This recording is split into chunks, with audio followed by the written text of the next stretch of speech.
السلام علیکم ورحمۃ اللہ وبرکاتہ۔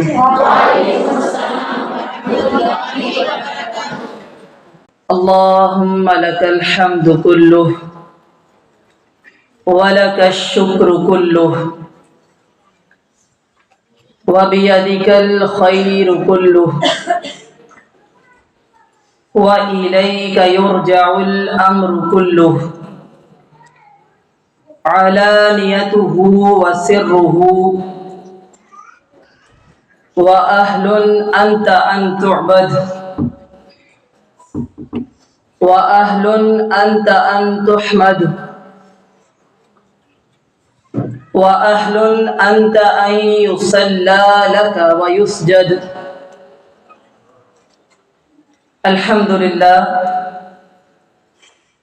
الحمد لله فارج الكربات مجيب الدعوات.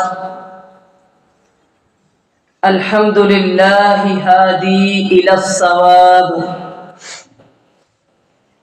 الحمد لله كاشف المصاب. الحمد لله فارج الهم وكاشف الغم مجيب دعوة المضطر فما سأله سائل فخاب.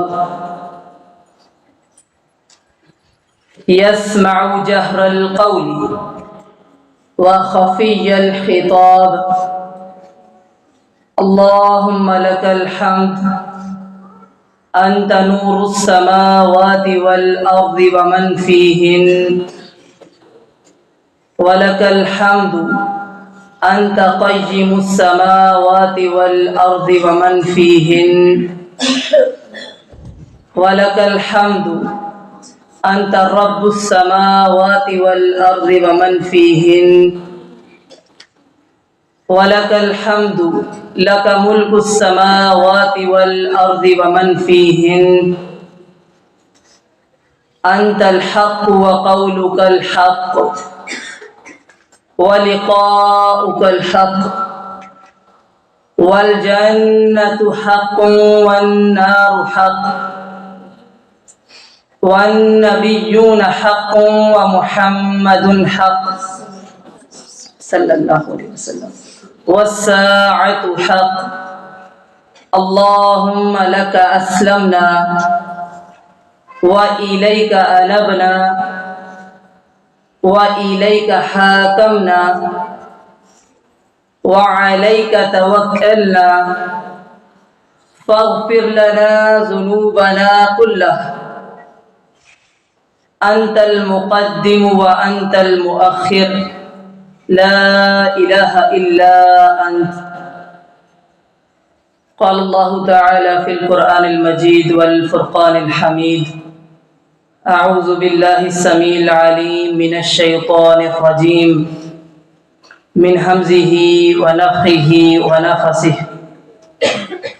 رب اشرح لي صدري ويسر لي أمري واحلل عقدة من لساني يفقهوا قولي واجعل لي وزيرا من أهلي رب زدني علما. اللهم فقهنا في الدين، اللهم وفقنا لما تحب وترضى. اللهم إنا نسألك علما نافعا ورزقا طيبا واسعا وعملا متقبلا صالحا وقلبا خاشعا ولسانا ذاكرا شاكرا ويقينا صادقا وتوبة قبل الموت.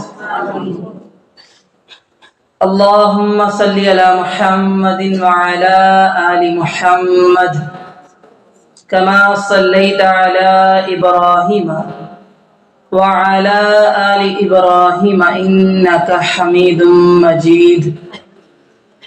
اللهم بارك على محمد وعلى آل محمد كما باركت على إبراهيم وعلى آل إبراهيم إنك حميد مجيد سبحان الله وبحمده سبحان الله العظيم سبحان الله وبحمده عدد خلقه ورضا نفسه وزنة عرشه ومداد كلماته يا رب لك الحمد كما ينبغي لجلال وجهك وعظيم سلطانك اللهم آنس وحشتي في قبري اللهم ارحمنا بالقرآن العظيم واجعله لنا إماما ونورا وهدى ورحمة اللهم ذكرني منه ما نسيت وعلمني منه ما جهلت وارزقني تلاوته آناء الليل وآناء النهار وحجة يا رب العالمين تمام طرح کی تعریفات اللہ رب العالمین کے لیے ہے. ہر طرح کا شکر بھی اللہ تعالیٰ کی ذات کے لیے ہے. ہر طرح کی بھلائی اللہ ہی کے ہاتھ میں ہے. تمام کام اسی ذات کی طرف لوٹائے جاتے ہیں، چاہے وہ کام چھپے ہوئے ہوں یا اعلانیہ ہوں. وہ اللہ جو رب العالمین ہے، احکم الحاکمین ہے، اس بات کا اہل ہے کہ اسی کی عبادت کی جائے. اللہ تعالیٰ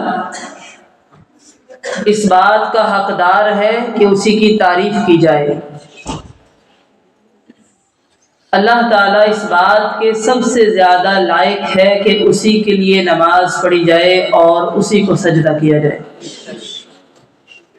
تمام طرح کی تعریفات اس اللہ کے لیے جو غموں کو دور کرنے والا ہے.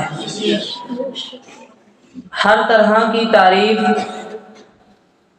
اس رب العالمین کے لیے جو غموں کو زائل کرتا ہے اور دعاؤں کو قبول کرتا ہے.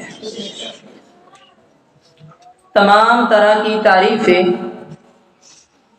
اس اللہ تعالیٰ کے لیے جو سیدھے راستے کی طرف ہماری رہنمائی کرتا ہے.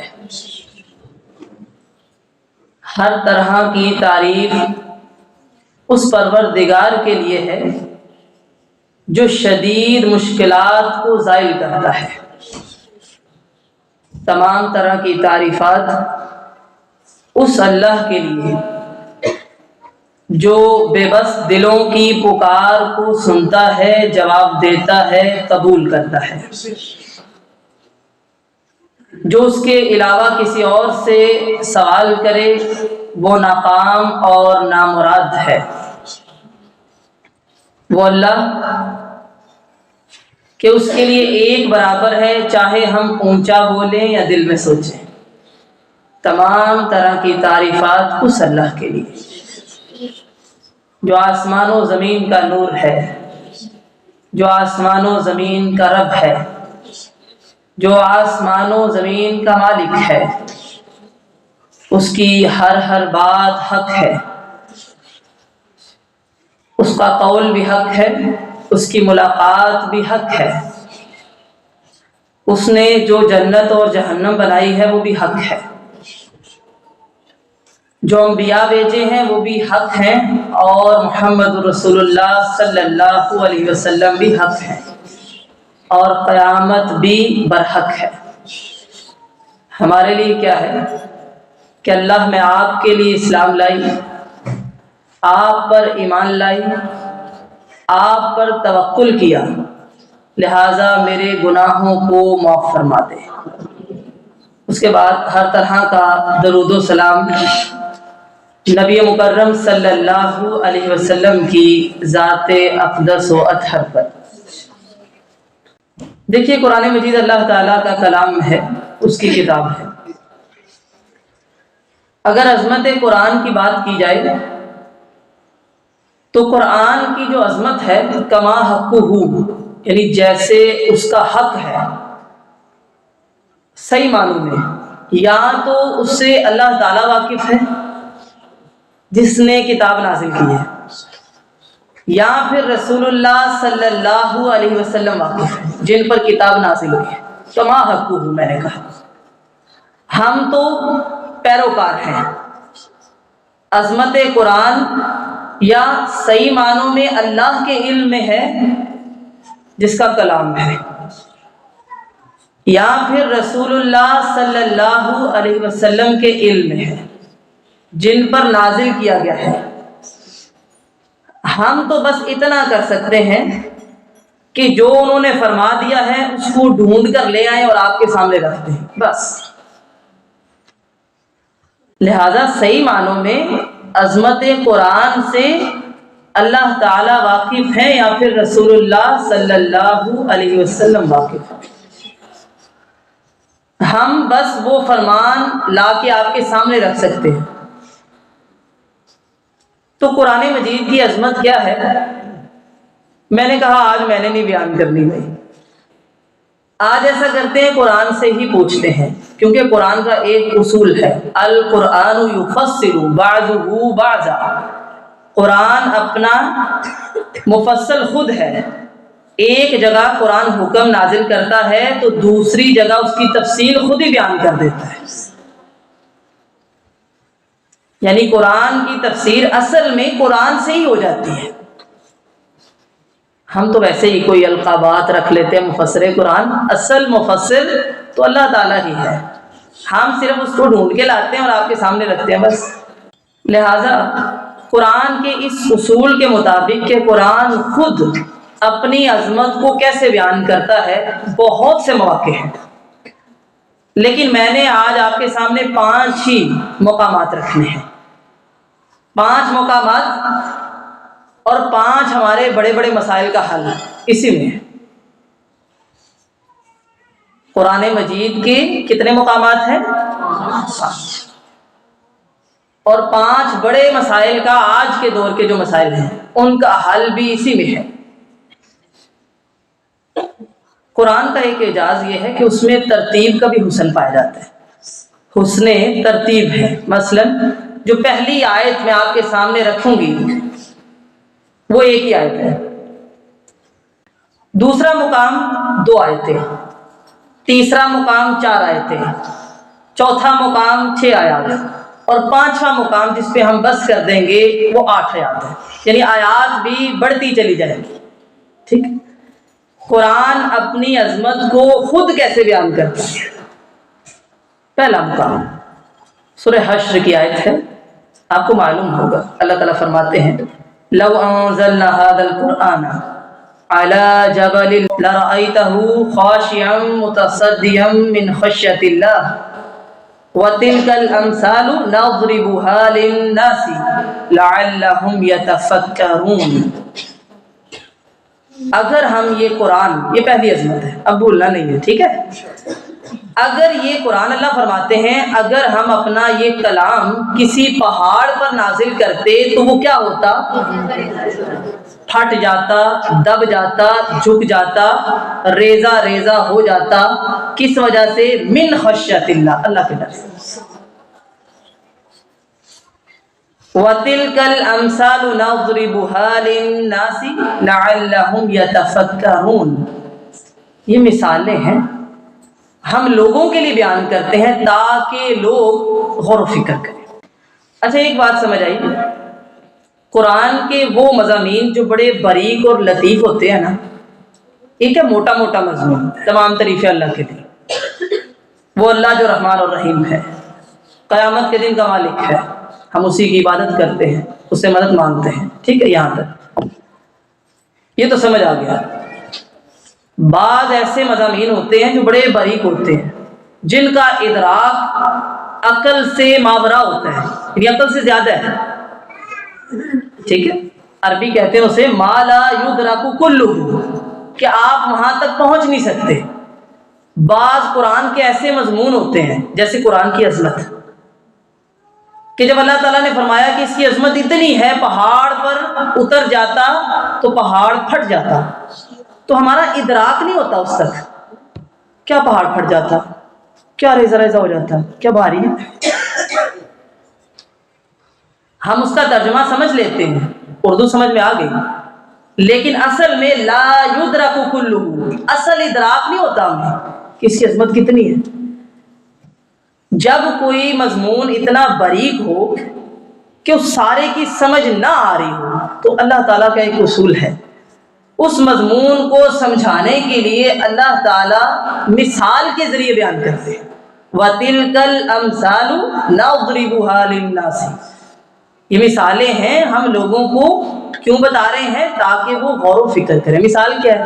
لَوْ أَنزَلْنَا هَذَا الْقُرْآنَ عَلَى جَبَلٍ لَرَأَيْتَهُ خَاشِعًا مُتَصَدِّعًا مِنْ خَشْيَةِ اللَّهِ، یہ مثال ہے کہ قرآن اتنا عظیم ہے، اگر ہم پہاڑ پر نازل کرتے تو پہاڑ پھٹ جاتے، کتنا بڑا ہے، ریزہ ریزہ ہو جاتا، جھک جاتا، دھب جاتا اللہ کے ڈر سے۔ اس کا ادراک ویسے نہیں ہمیں ہوتا جیسے ہونا چاہیے۔ کیوں ہوتا ہے؟ نہیں ہوتا بھائی، نہیں ہوتا۔ اس کا ادراک سمجھنے کے لیے میں ایک اور واقعہ آپ کو بتاتی ہوں، پھر آپ مجھے بتائیے کہ آپ کو سمجھ میں آیا کہ نہیں۔ سورۃ الاعراف آپ پڑھتے ہیں، حضرت موسیٰ علیہ السلام کو اللہ تعالیٰ کوہ طور پر لے گئے کہ تورات دینی ہے۔ موسیٰ علیہ السلام کا یہ وصف ہے، وَكَلَّمَ اللَّهُ مُوسَىٰ تَكْلِيمًا، کہ اللہ تعالیٰ نے موسیٰ علیہ السلام سے کلام کیا ہوا ہے، لیکن پردے میں۔ وہاں جا کے ان کے دل میں آیا، خواہش کا اظہار کر دیا، ربی ارینی انظر الیک، اللہ میں تجھے سامنے دیکھنا چاہتا ہوں۔ دل میں آیا نا، کیا آواز سنی ہے، اللہ تعالیٰ وحی کا نزول کرتا ہے، اس اللہ کو میں نے دیکھنا ہے، شوق پیدا ہوا۔ کہا لن ترانی، تو مجھے دیکھ نہیں سکتا، اور اگر تیرا بہت دل کرتا ہے تو سن لے، وَلَكِنِ انظُرْ إِلَى الْجَبَلِ فَإِنِ اسْتَقَرَّ مَكَانَهُ فَسَوْفَ تَرَانِي، مجھے دیکھنے کا شوق پیدا ہوا ہے نا، وہ پہاڑ ہے، اس کو دیکھ، اگر وہ پہاڑ اپنی جگہ پر قائم رہا فَسَوْفَ تَرَانِي، تو مجھے بھی دیکھ لے گا۔ پھر کیا ہوا؟ فَلَمَّا تَجَلَّى رَبُّهُ لِلْجَبَلِ، اللہ تعالیٰ نے اپنی تجلی کی، موسیٰ علیہ السلام پر نہیں، پہاڑ پر۔ کس پر کی جی؟ جَعَلَهُ دَكًّا، کیا ہوا؟ ریزہ ریزہ ہو گیا۔ وَخَرَّ مُوسَىٰ صَعِقًا، اور موسیٰ علیہ السلام بے ہوش ہو کر گر پڑے۔ سمجھانے کیا لگی؟ تجلی براہ راست موسیٰ علیہ السلام پر نہیں تھی، پہاڑ پر تھی، پہاڑ پھٹ گیا۔ سمجھانا یہ چاہتی ہوں، جو اثر اللہ کی ذات میں ہے وہی اثر اللہ کے کلام میں ہے۔ اللہ کی تجلی کو پہاڑ نے برداشت نہیں کیا، یہی اللہ تعالیٰ نے سمجھایا ہے کہ اللہ کا کلام بھی وہی تاثیر رکھتا ہے۔ اگر ہم اس کو پہاڑ پر نازل کرتے تو پہاڑ کیا ہوتا؟ ریزہ ریزہ ہو جاتا، وہی تاثیر ہے۔ ٹھیک، یہ پہلی آیت ہے کہ جو تاثیر، جو اثر اللہ کی ذات رکھتی ہے وہی تاثیر اور اثر اللہ کا کلام رکھتا ہے۔ کلام کس کا؟ اللہ، کسی مخلوق کا تو نہیں ہے۔ چلے سمجھ آ گئی، بہت عظمت ہے، قرآن کی عظمت واضح ہوگی۔ کوئی چیز بہت عظیم ہے، عظمت والی ہے، عظمت والی ہے، لیکن اگر مجھے اور آپ کو فائدہ نہ دے تو دلچسپی نہیں ہوتی۔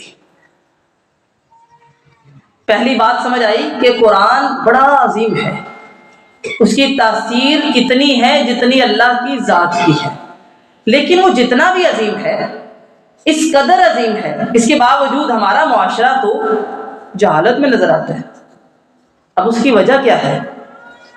اس کی وجہ کیا ہے؟ اللہ اکبر کبیرہ، کہ جو چیز جتنی بھی عظیم ہو، عظمت والی ہو، اگر ہمیں فائدہ نہیں دیتی تو پھر ہمیں اس میں کوئی دلچسپی نہیں ہوتی، کوئی شوق اور ذوق نہیں ہوتا۔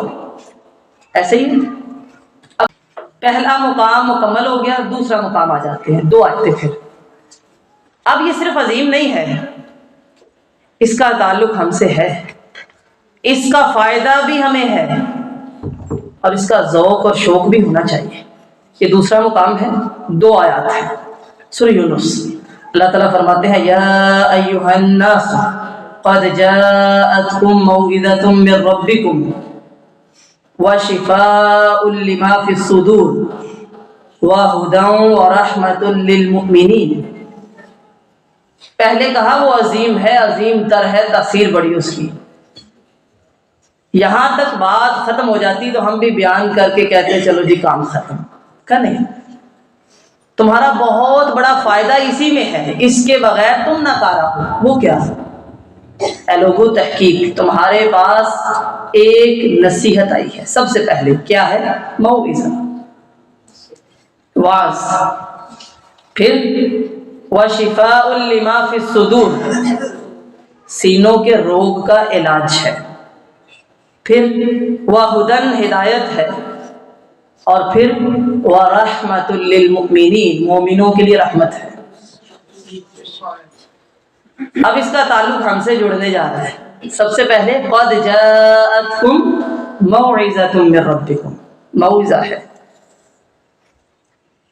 سینوں کے امراض کا علاج ہے۔ تیسرے درجے میں ہدایت بھی ہے۔ 4 چیزیں ہیں، موعظہ، شفا، ہدایت، رحمت۔ ہدایت کیا ہے؟ آپ کہیں بھی چلے جائیں، آپ کو علامات نظر آتی ہیں، سمبل ہوتے ہیں، آہستہ چلیے آگے آبادی ہے، ایسے ہی یہاں جانا ہے تو آپ منزل تک پہنچیں گے۔ ہدایت اسی کو کہتے ہیں، ادھر جانا ہے اور ادھر نہیں جانا، اس کو کہتے ہیں ہدایت ہے۔ سب سے پہلے پھر سے موعظہ، سینوں کے لیے شفا ہے، ہدایت ہے، بتاتی ہے ادھر جاؤ ادھر نہ جاؤ، اور جب آپ نے اس کو ہدایت مان لیا وَرَحْمَةٌ لِّلْمُؤْمِنِينَ، پھر آخرت میں آپ کے لیے رحمت ہے۔ یہ 4 چیزیں مکمل۔ اب آپ کو سمجھ آ جائے گی کہ اس کا تعلق ہم سے ہی ہے۔ پہلے اس کی عظمت اتنی عظیم تھی کہ پہاڑ پر اس کو نازل کرتے تو پہاڑ پھٹ جاتے۔ اب بتایا اپنی فکر کرو، تمہارے لیے تو فائدے کا سوال ہے۔ 4 چیزیں بتائی، موعظہ، شفا ہے، ہدایت ہے اور رحمت ہے۔ 4 الفاظ ہیں، ان 4 الفاظ کا آپ نے ربط سمجھنا ہے۔ ربط کہتے ہیں یعنی ایک کے ساتھ دوسرا جڑا ہوا ہے۔ بالکل ایسے کسی زمین پر اگر بارش برستی ہے اور وہ زمین سخت ہے، بارش برسے گی، پانی بہے گا، لیکن کچھ بھی اگے گا نہیں۔ بالکل ایسے ہی اگر دل سخت ہے، قرآن آپ کے گھر میں موجود ہے، قرآن آپ پڑھتے ہیں، برسے گا لیکن آپ کو فائدہ نہ دے گا۔ اگر آپ کہتے ہیں سب سے پہلے میں نے اپنا دل صحیح کرنا ہے، نرم کرنا ہے، اس کے لیے موعظہ کی ضرورت ہے۔ اس کو کہتے ہیں واعظ، نصیحت۔ واعظ اسی نصیحت کو کہتے ہیں جو دل کو نرم کرے۔ واعظ کے بغیر دل نرم نہیں ہوتے۔ یہ ایک سوال کا جواب ہے، ہمارے ہاں اکثر لوگ کہتے ہیں، میں خود ہی پڑھ لیتی ہوں، خود پڑھنے سے دل نرم نہیں ہوتے۔ آپ سنتے ہیں تو دلوں میں نرمی آتی ہے، ایسا ہے کہ نہیں؟ ہے کہ نہیں؟ ایسا ہے نا؟ زمین سخت ہے، فائدہ نہیں ہوگا۔ دل بھی سخت ہے تو قرآن کا فائدہ نہیں ہے۔ دل کو نرم کرنا ہے، سب سے پہلے اس کو موعظہ بنائیے، اپنی زندگی میں سے وقت نکالیے واعظ سننے کے لیے۔ آپ صلی اللہ علیہ وسلم کے دور میں واعظ کو بڑی اہمیت حاصل تھی، بڑی اعلیٰ چیز سمجھتے تھے۔ آج کے دور میں اس کو اعلیٰ نہیں سمجھتے۔ یہ کیا نصیحتیں شروع ہو گئی، واعظ شروع ہو گیا، بس کلاسیں ہی لیتے رہے، ایسے ہی ہے نا؟ دل نرم نہیں ہوتے، اور جب سخت ہو جاتے ہیں ثم قست قلوبکم من بعد ذلك فہی کالحجارۃ او اشد قسوہ۔ پتھر کیا سخت ہوتے ہیں؟ اس سے زیادہ سخت ہوتے ہیں۔ ان کی آنکھوں سے آنسو جاری نہیں ہوتے۔ سب سے پہلے دلوں کو نرم کرنا ضروری ہے۔ وہ یاد رکھنا ہے قرآن کس قدر عظیم تر ہے۔ پہلی آیت نہیں بولنی، اب ہمارے لیے سب سے پہلے قرآن موعظہ لے کر آیا ہے، واعظ لے کر آیا ہے، دل کی زمین کو نرم کرو، حل چلے گا تو فائدہ ہوگا۔ آج کل لوگ واعظ کو بڑی عجیب چیز سمجھتے ہیں، لہذا استاد سے قرآن سنتے ہیں تو دل بدلتا ہے، اور قرآن سے بڑا کوئی واعظ نہیں ہے۔ کوئی افسانہ سنا دے، اونچے اونچے ہاتھ کر کے چلا دے، تو کچھ بھی نہیں ہوتا۔ اگر دل کو نرم کرنا ہے تو قرآن ہی سب سے بڑا واعظ ہے، نصیحت ہے۔ آپ کو کوئی اور چیز لانے کی ضرورت نہیں ہے۔ جب دل نرم ہو جائے گا نا آپ کا سننے کے بعد، پھر اگلا سٹیپ آتا ہے، سیکنڈ۔ دل نرم ہوا، دل کے اندر گیا، جذب ہوا، اب وَشِفَاءٌ لِمَا فِي الصُّدُورِ، آپ کے سینوں کے روگ ختم کرے گا، بیماریاں دور کرے گا۔ کون سی؟ تکبر، حسد، انا، حب مال، دنیا کی محبت، حب جاہ، شہرت کی محبت، ڈپریشن، لوگ مریض ہوتے چلے جا رہے ہیں، سٹریس ہے جی، انزائٹی ہو گئی ہے۔ الا بذکر اللہ تطمئن القلوب، تصویر رولنے سے بس اطمینان نہیں آتا، پہلے واعظ اثر کرتا ہے تب سکون آتا ہے۔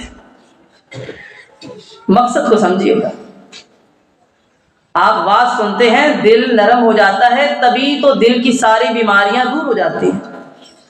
قرآن ساری بیماریوں کو نکال کر باہر پھینک دیتا ہے، اور جب یہ کام ہو جاتا ہے دل صاف ہو گئی، دل پاک ہو گئی، آپ ریلیکس ہیں۔ اب وہ کیا ہے؟ وَہُدًى، ہدایت ہے، آپ کو راستہ دکھاتا ہے۔ اب آپ کی آنکھیں دل کی بھی کھل جاتی ہیں، اب آپ کو راستہ نظر آتا ہے۔ اب آپ ظاہری راستہ نہیں دیکھتے، آپ دیکھتے ہیں جنت کو جا رہا ہے کہ نہیں، میں نے ادھر جانا ہے۔ وَہُدًى اور ہدایت ہے۔ اچھا، میرا ایک سوال ہے، سورۃ الفاتحہ میں ہم اللہ تعالیٰ سے دعا کرتے ہیں اہدنا الصراط المستقیم، کہ اللہ ہمیں سیدھا راستہ دکھا دے۔ میرا ایک سوال ہے آپ سب سے، آپ سبھی نماز پڑھتے ہیں ماشاءاللہ، سورۃ الفاتحہ شروع ہوتی ہے تو ہم کہتے ہیں الحمدللہ رب العالمین، تمام تعریفیں اس اللہ کے لیے جو تمام جہانوں کا رب ہے۔ الرحمن الرحیم مالک یوم الدین ایاک نعبد و ایاک نستعین۔ اور کیا ہوتی ہے ہدایت؟ سارا کچھ تو ہمیں پتہ ہے، تعریفیں اس اللہ کے لیے جو تمام جہانوں کا رب ہے، رحمان ہے، رحیم ہے، قیامت کے دن کا مالک ہے، ہم اسی کی عبادت کرتے ہیں، اسی سے مدد مانگتے ہیں۔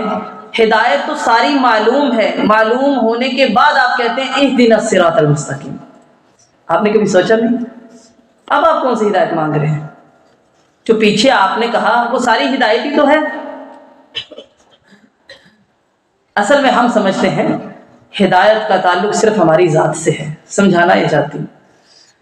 تمام تعریفیں اللہ کے لیے، ہمارا ذاتی عقیدہ، رحمان ہے، رحیم ہے، ہمارا دل مانتا ہے، قیامت کے دن کا مالک ہے، یہ بھی ہمارا نظریہ ہے، ہم اسی کی عبادت کرتے ہیں، اسی سے مدد مانگتے ہیں، یہ عقیدہ توحید ہمارا ہے۔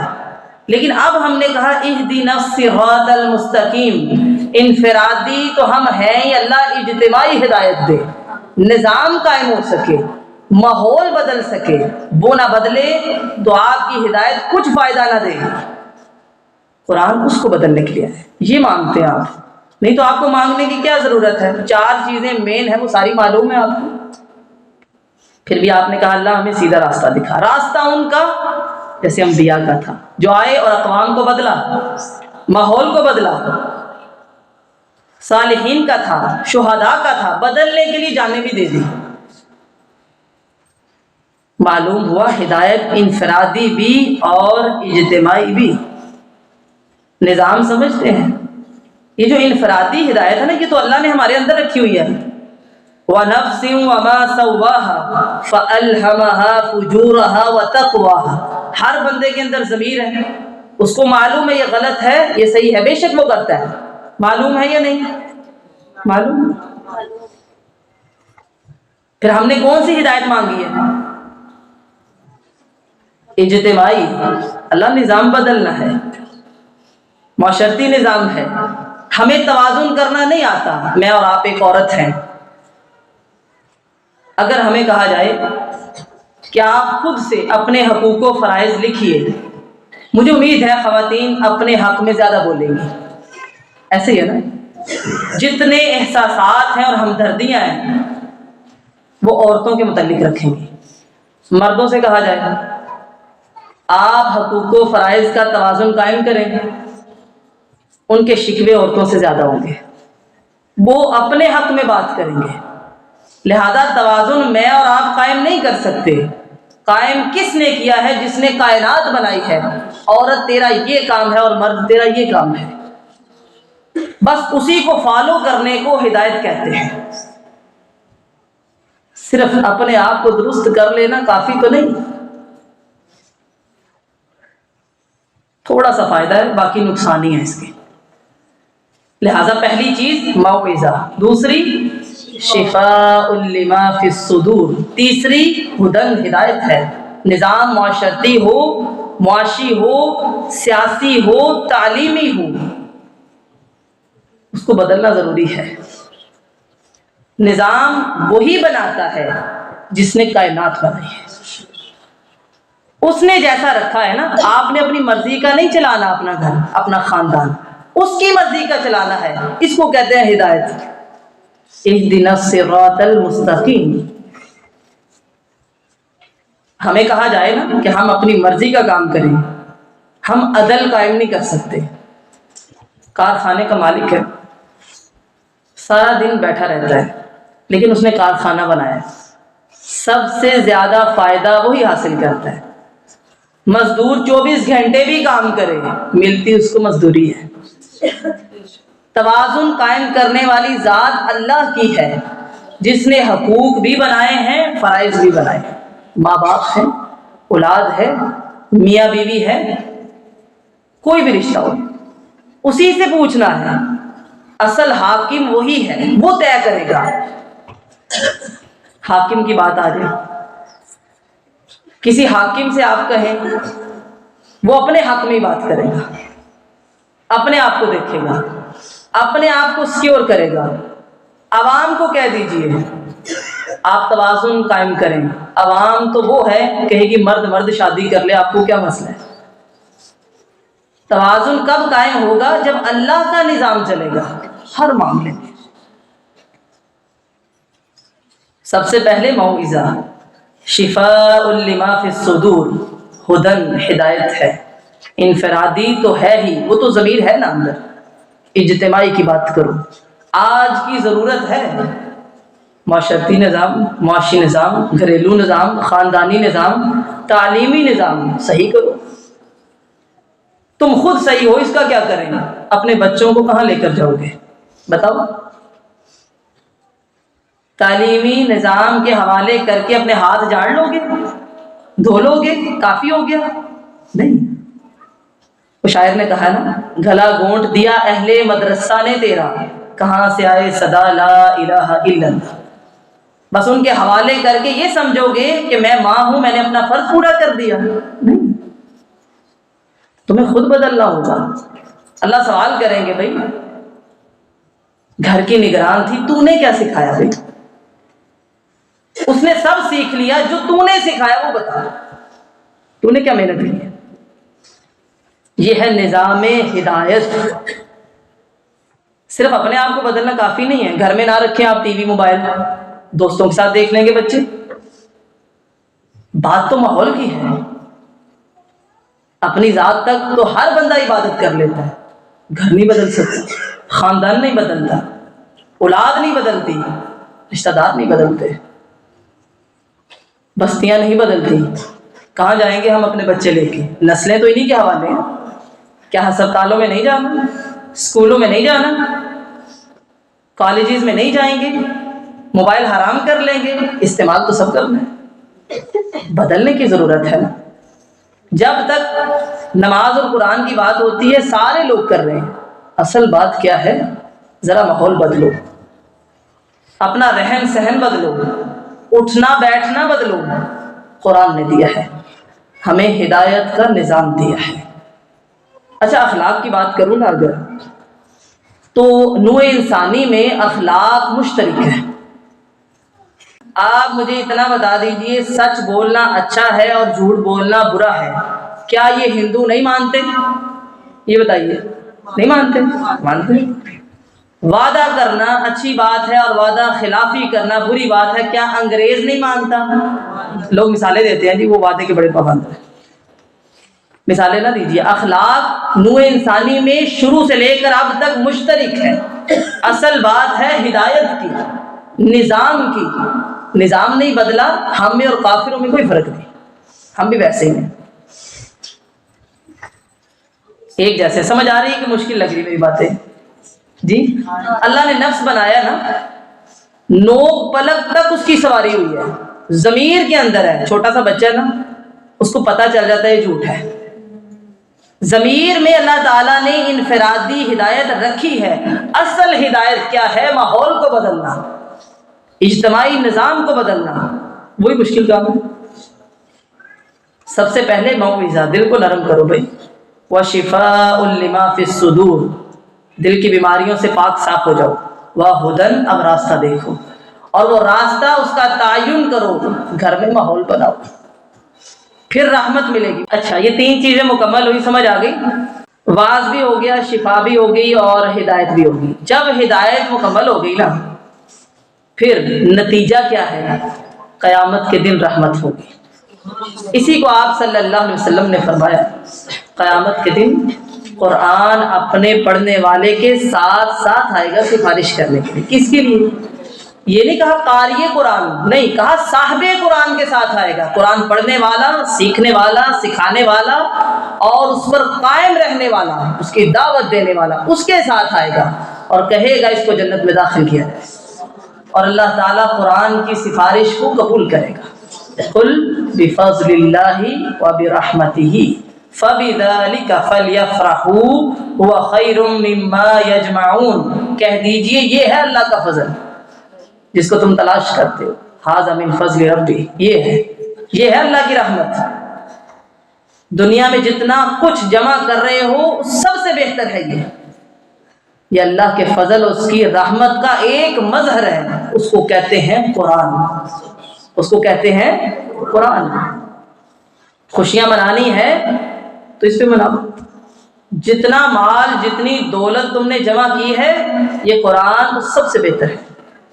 وہ مال ہے، وہ محلات ہیں، محلات کے اندر رکھے ہوئے فرنیچر ہیں، اس کے ڈیکوریشن پیسز ہیں، کچھ بھی ہو، جو اسباب ہیں، دنیا کی ہر چیز سے بہتر ہے کیا؟ قل بفضل اللہ وبرحمتہ، اللہ کا فضل اور اس کی رحمت، اس کو کہتے ہیں قرآن، تب بہتر بنتا ہے۔ اچھا، یہ دوسرا مقام ہے۔ تیسرا، اس سے بھی کمال ہے، الرحمن علم القرآن خلق الانسان علمہ البیان۔ کس کو نہیں آتا؟ الرحمن، یہ پورا جملہ نہیں لگ رہا، ایک لفظ رحمان مبتدا ہے، ابتدا ہوئی ہے ابھی، لیکن اللہ تعالیٰ نے اس ایک لفظ کو پوری آیت رکھا ہے۔ ویسے یہ جملہ تو نہیں ہے رحمان، لیکن یہ ایک آیت ہے رحمان، ٹھیک ہے؟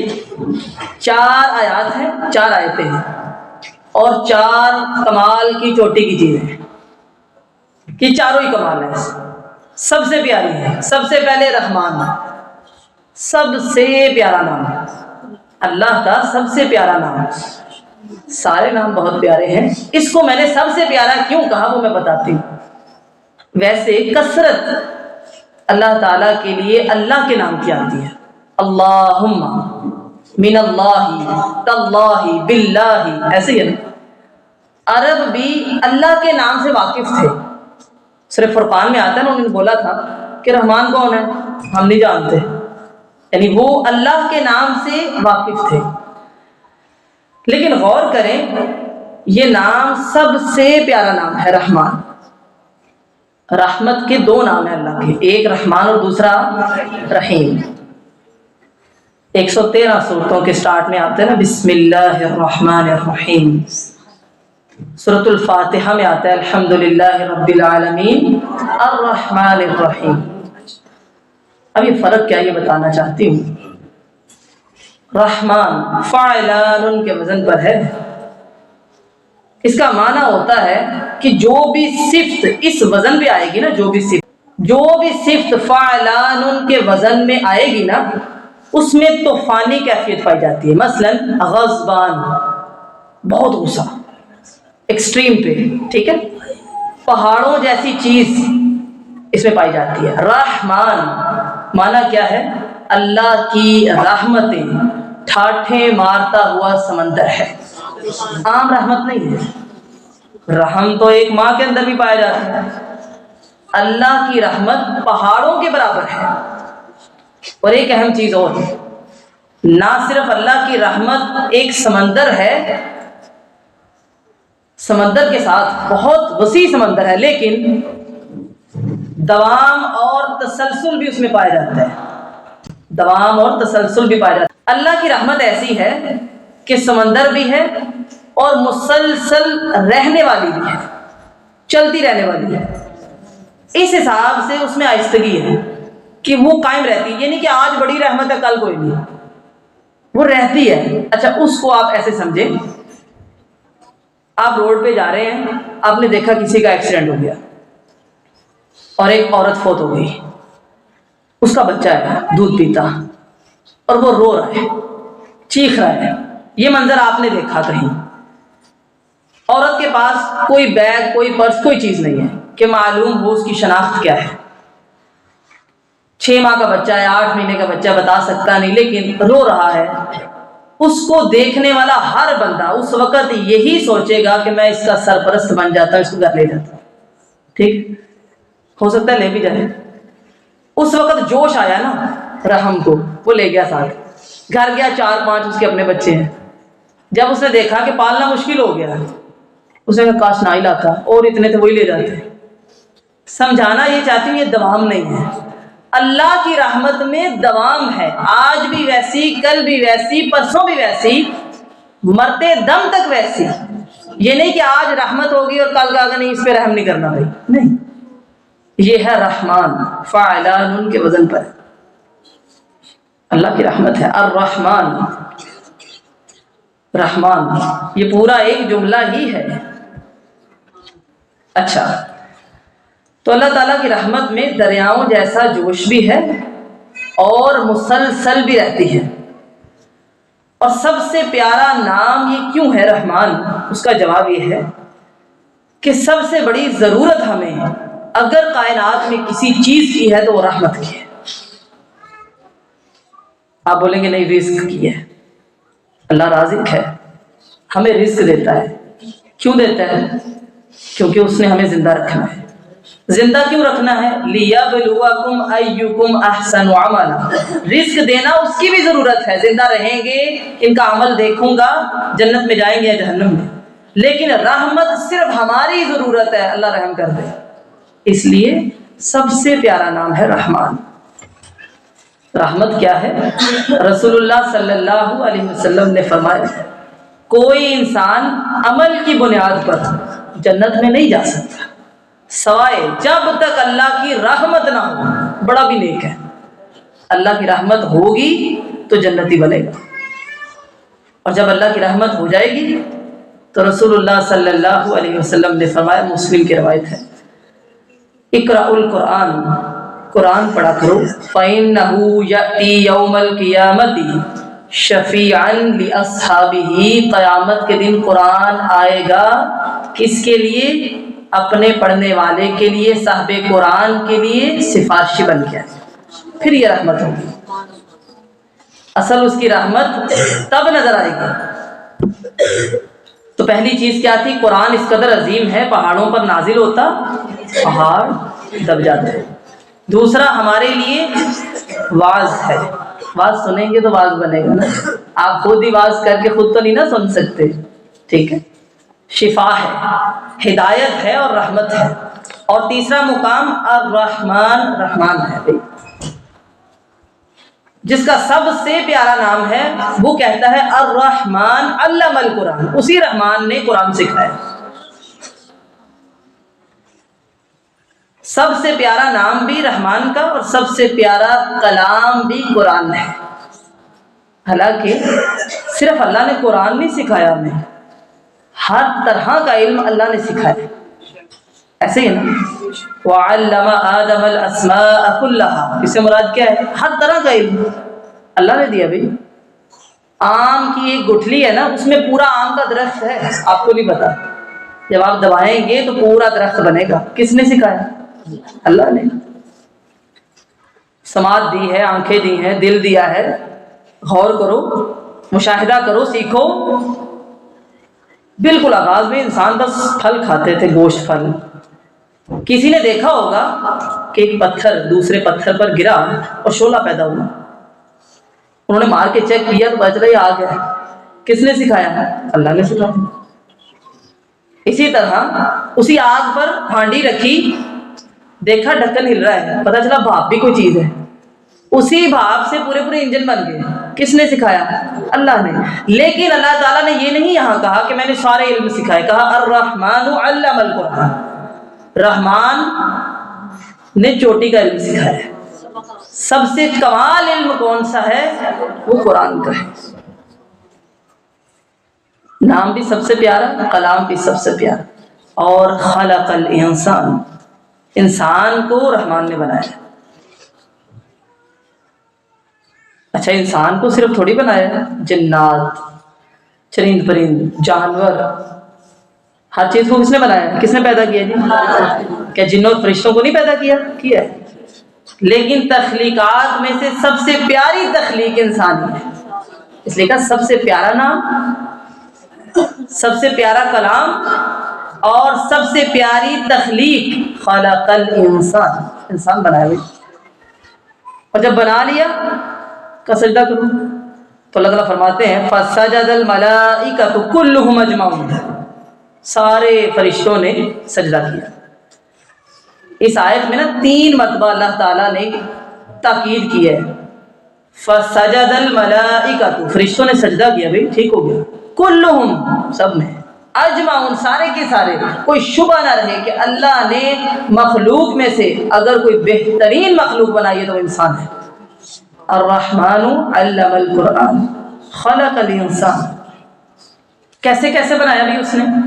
خلق تو بیدی، اپنے ہاتھ سے بنایا. اس کی مرضی کو جیسے بنائے.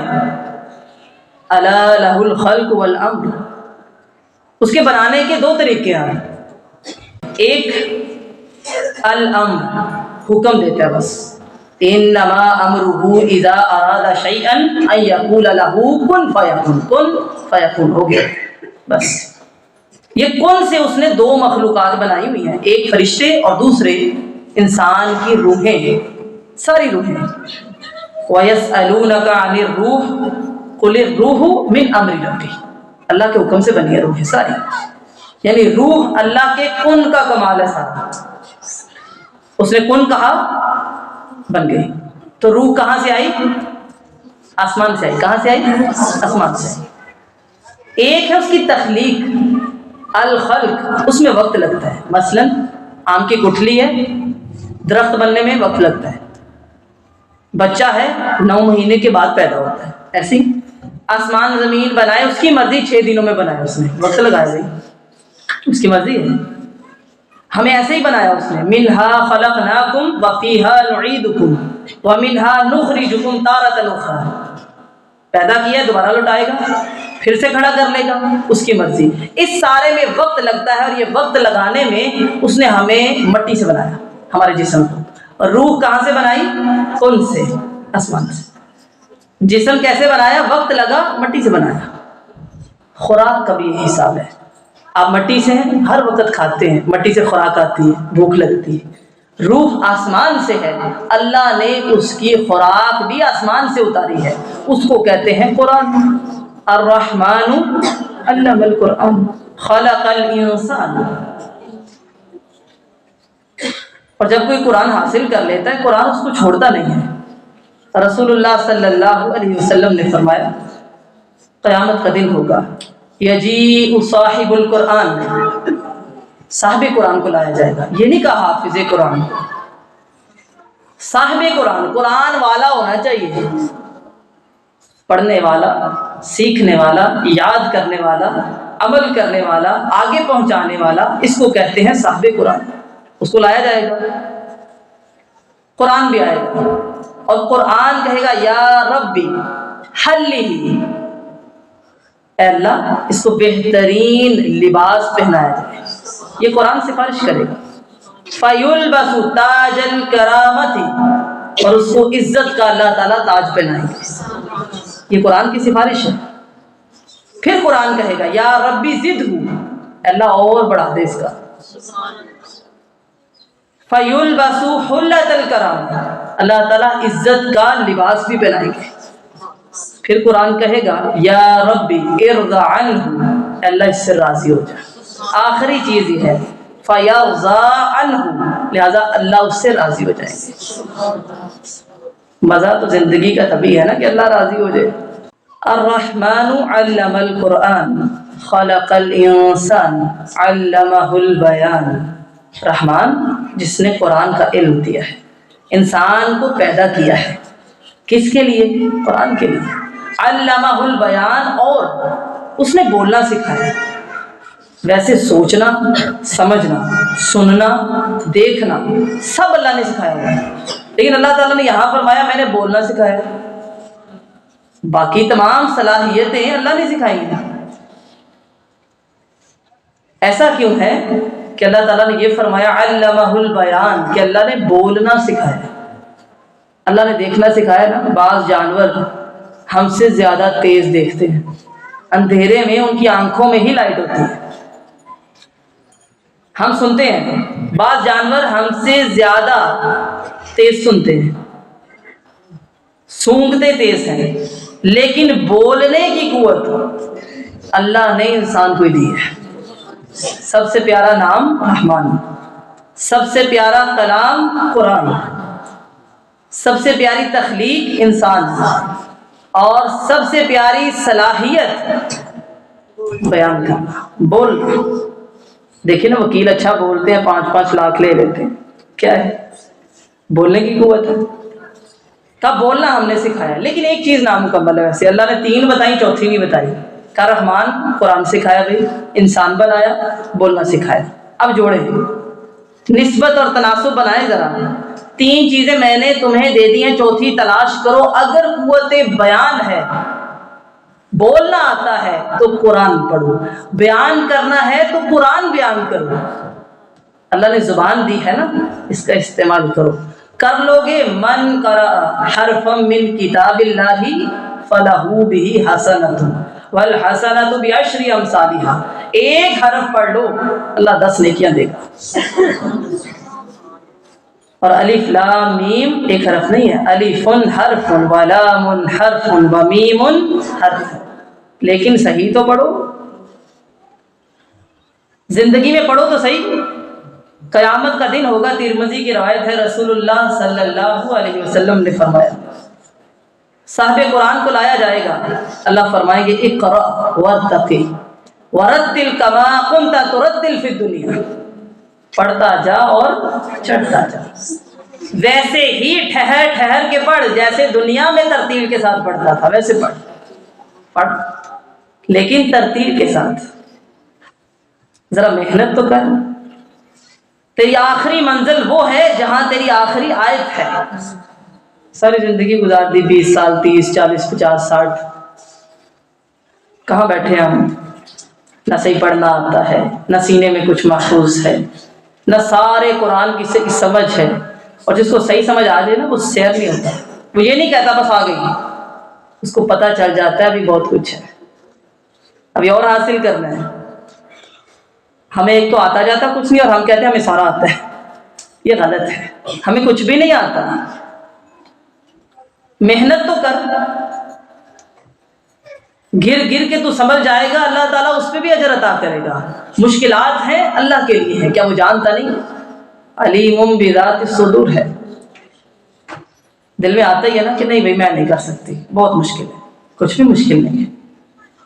الماہر بالقرآن مع السفرۃ الکرام البررہ، قرآن کا ماہر معزز ترین فرشتوں کے ساتھ ہوگا، لیکن والذی یقرأ القرآن ویتتعتع فیہ وَهُوَ عَلَيْهِ شَاقٌ لَهُ أَجْرَانِ، ایک بندہ ماہر کوئی نہیں ہے، کوشش کرتا ہے، محنت کرتا ہے، وقت نکالتا ہے، محنتیں کر کر کے پہنچنے کی کوشش کرتا ہے، لَهُ أَجْرَانِ، اللہ نے اس کے لیے دگنا اجر رکھا ہے۔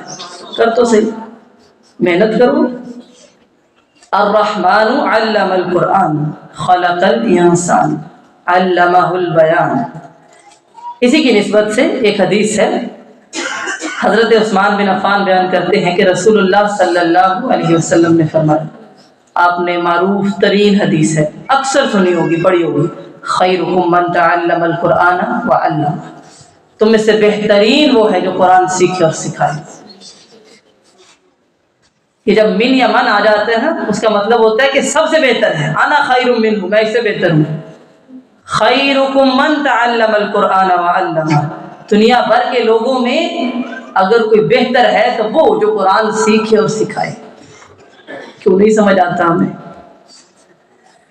دل تو کرتا ہے کاش دلوں میں ایسی احادیث کو نقش کر دوں جو لوگ ہر وقت کاروبار کی تلاش میں اپنی نمازوں کو بھی رولتے ہیں، کیریئر کے لیے، تنخواہ اچھی ہو جائے، عارضی زندگی کے لیے اپنا قرآن تک درست نہیں کرتے، اونچی اونچی باتیں کرتے ہیں، یہاں تک پہنچنا ہے، یہ عروج حاصل کرنا ہے، اور یہ معلوم نہیں کہ اگلے ہی دن انہوں نے قبر میں ہونا ہے۔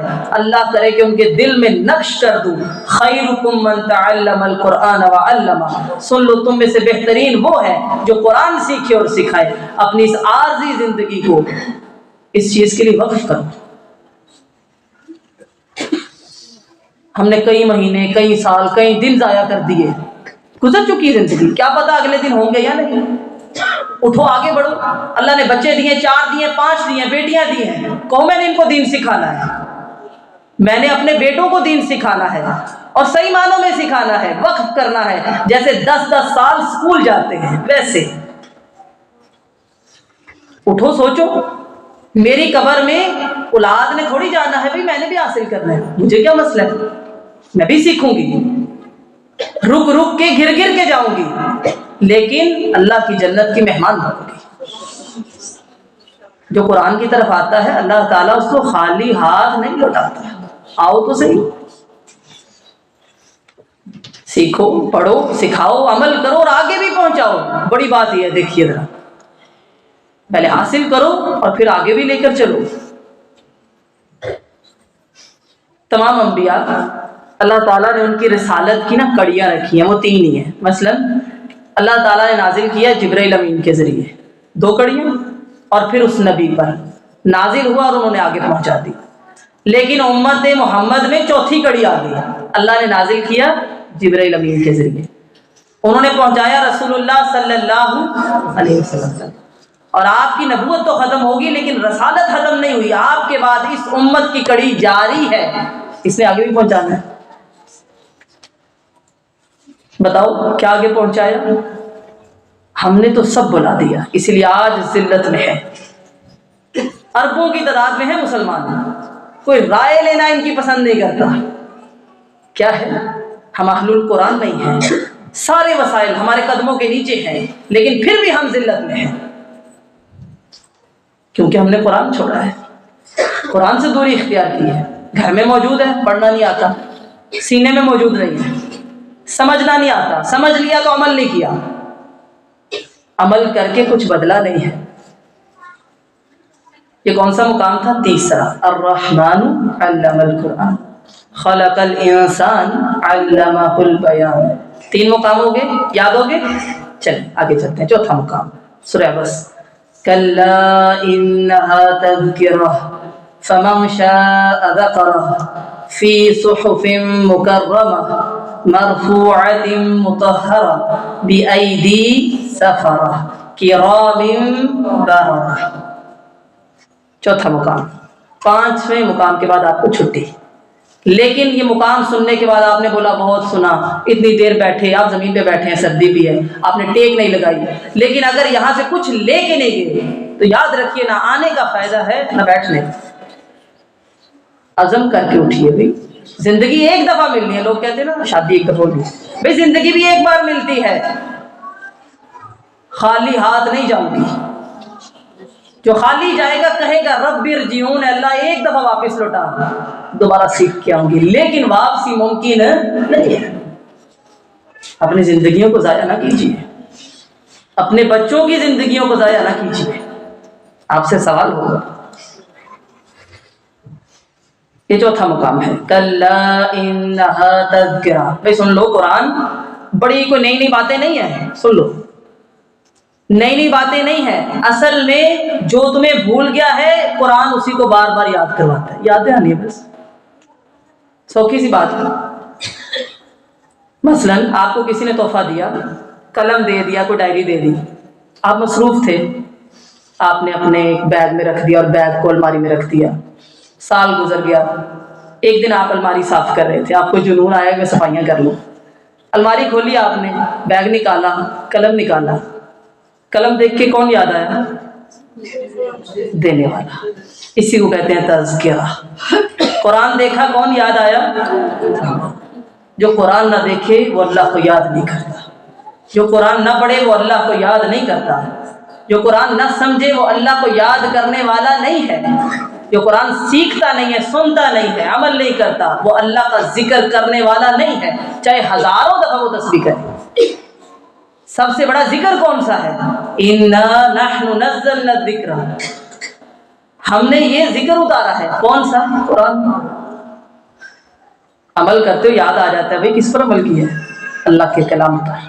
کَلَّا إِنَّهَا تَذْكِرَةٌ، خبردار سن لو، یہ ایک یاد دہانی ہے جو بار بار اللہ کو یاد کرواتا ہے۔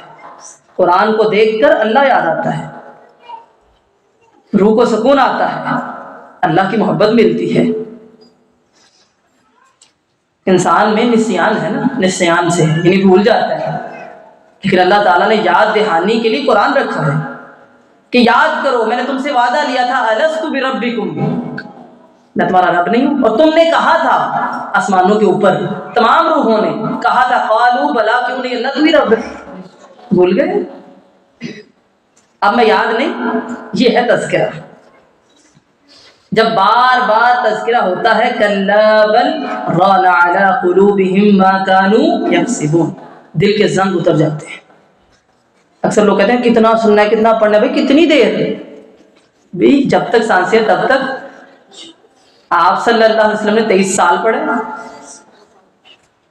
آہستہ آہستہ کر کے نازل ہوئے، آخری دم تک، جب تک خاتمہ بالایمان نہ ہو جائے، اس کا تذکرہ ضروری ہے۔ کلا انہا تذکرہ، یہ ہے یاد دہانی، دل کے زنگ کو اتارتی ہے۔ شیشہ زنگ آلود ہو گیا، زنگ آ گیا اس پر، اب پالش کی ضرورت ہے، اس کو چمکانا ہے۔ علیک بتلاوت القرآن، قرآن کی تلاوت کرو۔ اچھا قرآن کی تلاوت کی بات آئے تو ہم کہیں گے نہیں جی میں بہت پڑھتی ہوں۔ بھئی قرآن کی تلاوت آپ کو پتہ ہے کس کو کہتے ہیں؟ ترتیل کو۔ ترتیل کس کو کہتے ہیں؟ پڑھنا بھی صحیح آتا ہو اور سمجھ بھی ساری، پھر مزہ آتا ہے تلاوت کا، نہیں تو کوئی پتہ نہیں آپ کیا پڑھ رہے ہیں۔ رسول اللہ صلی اللہ علیہ وسلم نے فرمایا ان ھذا القرآن مأدبۃ اللہ فمن دخل فیہ فہو آمن، بے شک قرآن اللہ کا دسترخوان ہے، جو اس پر آ جاتا ہے فہو آمن، وہ امن پا جاتا ہے، اس کو ٹینشن نہیں ہوتی، فکریں نہیں ہوتی۔ لہٰذا جس کو جتنی استطاعت ہے اس دسترخوان سے لے لے، اب اس کی مرضی ہے۔ شادیوں پہ چلے جائے نا تو پلیٹ میں اتنا ڈالتے ہیں جتنا کھایا نہیں جاتا، استطاعت جی۔ قرآن کی دفعہ ہم کہتے ہیں بس نہیں پڑھا ہے، نمازہ پڑھنے بس ایسے ہی کہ جتنی استطاعت ہے تمہاری مرضی، کتنا لینا ہے تم نے، زندگی تو ایک بار ہی ملنی، بار بار نہیں آنا لینے کے لیے، لے لو آج، اللہ نے دسترخوان بچھا دیا تمہارے لیے، تمہاری مرضی۔ دنیا ہماری منزل نہیں ہے، ایسے ہی ہے نا، دنیا تمہارے لیے بنی ہے اور تم آخرت کے لیے بنے ہو۔ کن فی الدنیا کأنک غریب او عابر السبیل، دنیا میں ایسے رہے جیسے مسافر ہوتے ہیں، غریب آرام کرنے کے لیے بیٹھا ہے، ایسے رہے۔ دنیا ہماری منزل نہیں ہے، اگر یہ تصور قائم ہو جائے تو کیا ہی بات ہے۔ کلا انہا تذکرہ فمن شاء ذکرہ، ذکر کرو اس کا، اور اس کا ذکر ہے نا فی صحف مکرمہ، کہاں اصل یہ کہاں محفوظ ہے؟ لوح محفوظ میں. اور اللہ تعالیٰ نے اس کو جو منتقل کیا ہے، جس پر کیا ہے اسے پاکیزہ بنایا ہے. مرفوعۃ مطہرہ بأیدی سفر کرام بررہ، باعزت بلند پاک. کن کے ہاتھ ہیں؟ فرشتوں کے، وفادار ہیں. یہ لوح محفوظ سے پاکیزہ ہاتھوں کے ذریعے تم تک پہنچا ہے. بس تم نے کیا کرنا ہے؟ یاد دہانی. بس بار بار اللہ کو یاد کرنا ہے. یہ چوتھا مقام مکمل. چلیے پانچواں مقام ہے. اللہ تعالیٰ سورۃ الواقعہ میں فرماتے ہیں فلا اقسم بمواقع النجوم وإنه لقسم لو تعلمون عظيم إنه لقرآن كريم في كتاب مكنون لا يمسه إلا المطهرون تنزيل من رب العالمين أفبهذا الحديث أنتم مدهنون. یہ ہے فلا اقسم، نہیں قسم. یہ نہیں کیا ہے؟ آپ پڑھتے ہیں لا اقسم بیوم القیامہ، پڑھتے ہیں سورۃ القیامہ پڑھی ہے 29ویں پارے میں. یہ لا جو ہوتا ہے نا، اس کا معنی یہ ہوتا ہے کہ تمہارے خیالات غلط ہے، آؤ میں بتاتا ہوں اصل کیا ہے. فلا اقسم بمواقع النجوم، نہیں قسم ہے کس کی؟ ستاروں کے ڈوبنے کی جگہ کی، جہاں جا کے ستارے ڈوبتے ہیں. اچھا یہ باتیں جب صدیوں پہلے ہوئی تھی نا، پتہ نہیں ان کو کیا پتہ چلا ہوگا ستارے کہاں ڈوبتے ہیں. آج کے دور میں سائنس کا دور ہے، ہم نے بہت کچھ پڑھ لیا ہے. اب سمجھ آتی ہے، سائنس نے بتایا کہ ستارے آپ کو معلوم ہے کہاں ڈوبتے ہیں جا کے. جب ستارے سفر کر رہے ہوتے ہیں تو پچکتے ہیں، تو ایک بلیک ہول جس کو سائنس کہتی ہے وہ نمودار ہوتا ہے، اور جب انہوں نے ڈوبنا ہوتا ہے اس بلیک ہول کے اندر چلے جاتے ہیں جو دکھتے نہیں ہیں. اللہ تعالیٰ نے اس وقت فرمایا فلا اقسم بمواقع النجوم، قسم ہے، نہیں قسم ہے کس چیز کی؟ جہاں جا کے ستارے ڈوبتے ہیں کہ تمہاری ابھی رسائی نہیں ہے ادھر تک. اللہ اس کی قسم کھا رہا ہے. قسم کھا کے کیا کہتا ہے؟ وَإِنَّهُ لَقَسَمٌ لَوْ تَعْلَمُونَ عَظِيمٌ. جان لو اب آنے والی قسم بڑی عظیم، بڑی اہم چیز بیان ہونے والی ہے. وہ کیا ہے؟ انہ لقرآن کریم.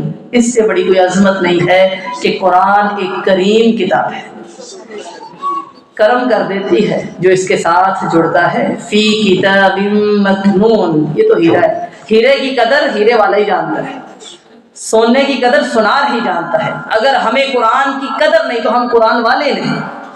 جو قرآن والا ہوتا ہے اس کو قرآن کی قدر ہوتی ہے، اس کو پتہ چل جاتا ہے اہل القرآن ہم اہل اللہ. جو قرآن والے ہیں وہ اللہ کا اہل ہے، وہ خاصۃ، اس کے خاص بندے، وہ کوئی عام نہیں ہوتے. بڑی خاص کتاب ہے. لا یمسہ الا المطہرون، پاکیزہ لوگ اس کو چھوئیں. بڑے اس کے معنی کیے گئے ہیں، مراد فرشتے بھی ہیں، لیکن ایک معنی جو میں کرنا چاہوں گی، قرآن چھوتے تو ہم ہیں ہی. قرآن کی روح تک وہی جا سکتا ہے جس کا دل پاک ہے، جس کا تزکیہ نفس ہے. نہیں تو قرآن اس کے پاس ہے، وہ ہدایت نہیں پاتا. ایسے ہی ہے قرآن مجید میں پڑھتے ہیں آپ یضل بہ کثیرا ویہدی بہ کثیرا. بعض ہدایت پا جاتے ہیں، بعض گمراہ ہو جاتے ہیں. جس کے دل سے دنیا کی محبت نہ نکلی ہو قرآن کھلی جاتی ہے. شہرت کی محبت ختم نہ ہوگی ہو قرآن اندر داخل نہیں ہوتا. گناہ اس نے چھوڑے نہ ہو قرآن اس پر اثر نہیں کرتا. لہٰذا ماحول بدلنا ہے، اپنا آپ بدلنا ہے. عزم کیجیے آئندہ آپ کے گھر میں گانے کی آواز نہیں آئے گی جی، آئندہ ہماری شادیوں میں ڈھول نہیں بجیں گے. عزم کرنے کی بات ہے نا بھئی، ناچ گانا نہیں ہوگا. میرا بچہ کیا کرتا ہے یہ مجھے پتا ہونا چاہیے. میری بیٹی کیا سوچتی ہے یہ مجھے معلوم ہونا چاہیے. لا یمسہ الا المطہرون، اس کو پاک لوگ چھوئیں. تزکیہ نفس ہوگا، دل پاک صاف ہوں گے، تبھی تو قرآن اثر کرے گا. قرآن سے اس کا مغز لیجیے. لوگوں نے وظائف کے لیے، جادو ٹونے کے لیے، راہداریوں کے لیے، مردوں کے لیے استعمال کر لیا۔ اللہ کے بندو، یہ زندوں کی کتاب ہے، آپ ہڈیوں کے پیچھے کیوں جاتے ہو؟ مغز لو اس کا، دستور حیات ہے، جینے کا طریقہ سیکھو، معاشرت سیکھو، اٹھنا بیٹھنا سیکھو، سونا جاگنا سیکھو، شادی بیاہ سیکھو، وفات سیکھو، اس سے جو سیکھنے کا کام ہے۔ اپنی خوشیاں کیسے منانی ہیں، غموں میں کیا کرنا ہے، پریشانی آ گئی ہے، مشکلات کا حل کیسے کرنا ہے، اسی سے سیکھو۔ اصل شے اللہ کی محبت سیکھو۔ ہم بس چھلکوں سے کھیلتے رہتے ہیں، بس اصل حاصل نہیں کرتے۔ باطن تک پہنچاؤ، اپنے دل کو بدلو، تھوڑی محنت کرو، قربانی پیش کرو۔ تنزیل من رب العالمین، تنزیل کہتے ہیں آہستہ آہستہ اترنے کو، انزل ینزل ہوتا ہے ایک دم اترنا۔ انا انزلناہ فی لیلۃ القدر، لیلۃ القدر میں جب قرآن نازل ہوا لوح محفوظ میں تو سارے کا سارا ہوا۔ شہر رمضان الذی انزل فیہ القرآن، رمضان میں بھی جب اترا سارے کا سارا اترا، لیکن تنزیل من رب العالمین آپ پر اللہ تعالیٰ نے آہستہ آہستہ کر کے نازل کیا، تھوڑا تھوڑا کر کے 23 سال نازل ہوتا رہا۔ اب سوچئے کتنی عمر تک آپ نے سیکھنا ہے، یہ آپ کی مرضی ہے، تمہاری مرضی۔ اس کو امام بنا لو، یہ تمہارا نصیب بنا دے گا، تمہاری مرضی ہے، جھٹلانا نہیں ہے۔ آپ کہیں گے نہیں ہم نہیں جھٹلاتے، ایک تو زبان سے جھٹلانا ہے نا، جو کفار نے کہا تھا اساطیر الاولین، یہ پہلوں کی کہانی ہے۔ ایک عمل سے جھٹلانا ہے، دونوں ہی حرام ہیں، دونوں ہی غلط ہیں۔ اللہ تعالیٰ نے قرآن مجید میں فرمایا ہے نا، مثل الذین حملوا التوراۃ ثم لم يحملوها كمثل الحمار يحمل اسفارا، کہ یہودیوں کی مثال ایسے ہے، تورات انہوں نے لے تو لی ہے جیسے کوئی گدھا بوجھ اٹھا ہے، اپنے پیچھے بس لادی ہوئی ہے، اور کہا یا اہل الکتاب لستم علی شیء حتی تقیموا التوراۃ والانجیل، اہل کتاب تم کسی کام کے نہیں ہو، کس منہ سے اللہ سے دعائیں کرتے ہو، منہ دکھانے کے قابل نہیں ہو جب تک تورات اور انجیل کو قائم نہ کرو۔ بات یہ ہے قرآن کس چیز کے لیے آیا ہے؟ قائم کرنے کے لیے۔ سر پہ بوجھ لا دے گی، بوجھ بنا لیا، اس کا کیا فائدہ؟ رسول اللہ صلی اللہ علیہ وسلم نے فرمایا قرآن یا تو تمہارے حق میں حجت ہے یا تمہارے خلاف حجت ہے۔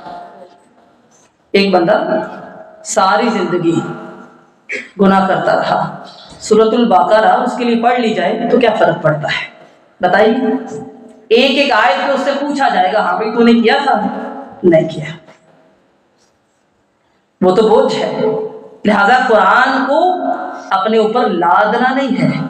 ہم کس منہ سے اللہ کے پاس جائیں گے؟ ہماری کوئی حیثیت نہیں۔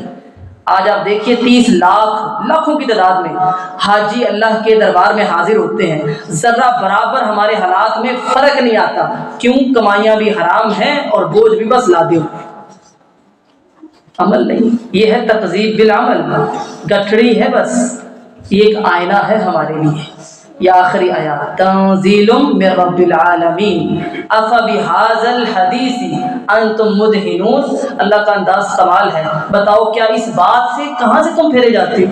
کیوں انکار کرتے ہو؟ کیوں مانتے نہیں ہو؟ حیرت کی بات ہے، اتنی عظمت کے بعد بھی تمہیں احساس نہ ہوا؟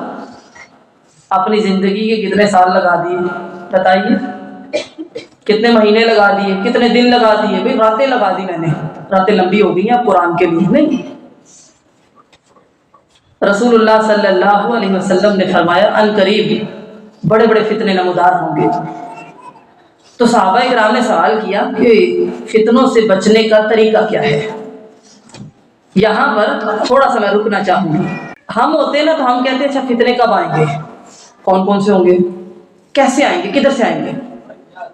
وہ صحابہ کرام تھے، وہ اس چیز سے کوئی مطلب نہیں رکھتے تھے کب آئیں گے، کتنے آئیں گے، کیوں آئیں گے، کب بچنے کا طریقہ کیا ہے، ہم نے نکلنا کیسے وہ بتائیے۔ تو رسول اللہ صلی اللہ علیہ وسلم نے فرمایا بچنے کا تو ایک ہی طریقہ ہے، فَإِنَّ الْقُرْآنَ الْكَرِيمَ هُوَ حَبْلُ اللَّهِ الْمَتِينُ وَالذِّكْرِ الْحَكِيمِ وَالصِّرَاطُ الْمُسْتَقِيمِ۔ کیا ہے؟ قرآن حکیم ہے، اللہ کی رسی ہے، اللہ کا ذکر ہے، سیدھا راستہ ہے۔ من عمل بہ اجرا، جس نے قرآن پر عمل کیا اس کو اجر ملے گا۔ ومن حکم بہ عدلا، جس نے قرآن کے مطابق فیصلے کیے اس نے انصاف کے فیصلے کیے۔ اور اگلی بات سن لیجیے، ومن دعا الیہ ہدی الی صراط مستقیم، جس نے قرآن کی دعوت لوگوں کو دی وہ سیدھے راستے پر چلا۔ کہا وہ قرآن ہے، فتنوں سے بچنے کا طریقہ کیا ہے؟ قرآن ہے۔ یہ 5واں نقطہ ہے، اس کو سمجھ لیجئے۔ اچھا پھر دیکھیے، صحابہ کرام ایک دن آپس میں بیٹھے تھے، مسجد میں مذاکرہ کر رہے تھے۔ مذاکرہ کیا ہے؟ آپس میں ایک دوسرے سے بات چیت کرنا قرآن کے حوالے سے۔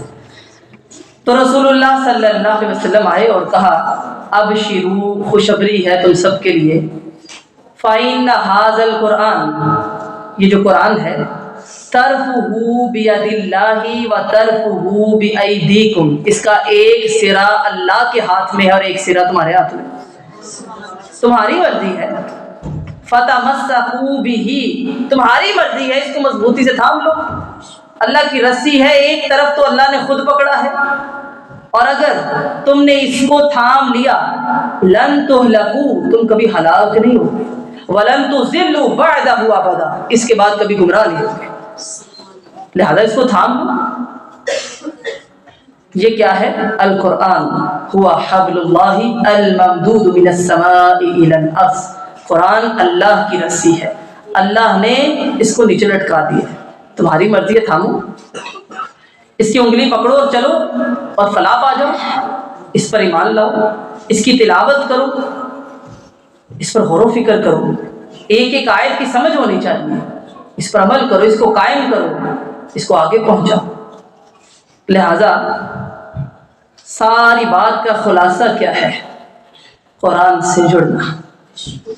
یہ سوچئے میں نے اپنی زندگی کو قرآن سے کیسے جوڑنا ہے، میں نے اپنی قبر کو روشن کیسے کرنا ہے، میں نے اپنے پل صراط کے لیے روشنی تیار کیسے کرنی ہے، میری اولاد ہے اس کو صدقہ جاریہ کیسے بنانا ہے۔ ویسے تو ہمارے مرکز میں الحمدللہ ریگولر کلاسز ہوتی ہیں، کوشش کیجیے جہاں لاکھوں لوگ دنیا کی تعلیم دلواتے ہیں آپ بھی دلوائیے، لیکن دین کی تعلیم کے لیے بھی کچھ سال لگائیے۔ بعض دفعہ لوگ کہتے ہیں نہیں ابھی نہیں، بعد میں پڑھ لیں، پڑھنے کے بعد شادی ہوگی، شادی کے بعد بچے ہو گئے، پھر کیا سوچا بوڑھے ہو کے پڑھنا ہے؟ کب پڑھنا ہے؟ پھر کہا میرا دماغ نہیں ہے، پھر تو ساری زندگی گئی۔ اور اگر آپ کچھ نہیں کر سکتے تو عزم کیجیے آنے والے سال کو قرآن کے نام کیجیے۔ سبحانک اللہم و بحمدک، نشہد ان لا الہ الا انت، نستغفرک و نتوب الیک۔ والسلام علیکم ورحمۃ اللہ وبرکاتہ۔